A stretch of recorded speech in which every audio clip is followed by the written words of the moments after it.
Actionaid Nigeria has never shied away from pointing out the ills in the Nigerian economy.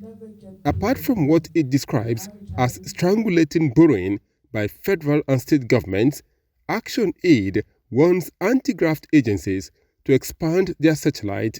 The anti-corruption fight should go beyond the focus on the politicians, but also beam its light on public servants.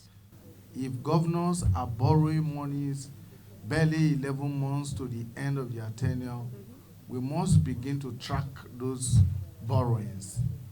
And the worst thing is that the facilities that they are getting even give them moratorium. Some of them give them 10 years moratorium, which means you can borrow now, do your 2 terms, and you go and even save yourself in the National Assembly. You know, it's now a retirement home for many. Many of the governors, after looting the place dry, they now go into their retirement home, which is the Senate. And even when we take laws there, nobody is serious there because they are in their comfort zone. On 2023 general elections, the group wants citizens to vote wisely, while also recommending the decentralization of the Nigerian police to tackle the spate of insecurity. And we empower citizens to ask tough questions of the people that they elect.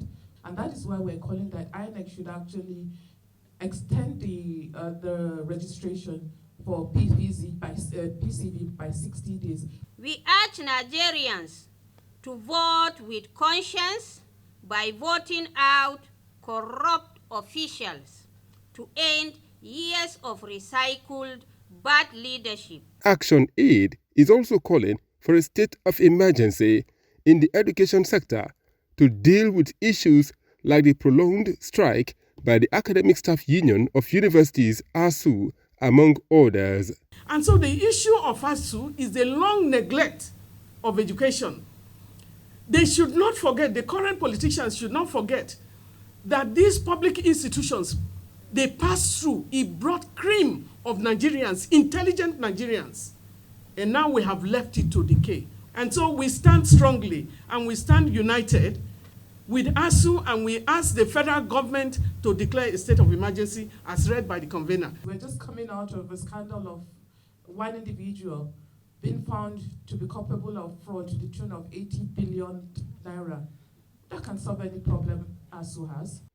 On the protracted fuel scarcity in parts of the country, Actionaid wants government to embrace alternatives to stop what it calls wasteful importation of petroleum products. Abulu Osemahu, AIT News, Abuja.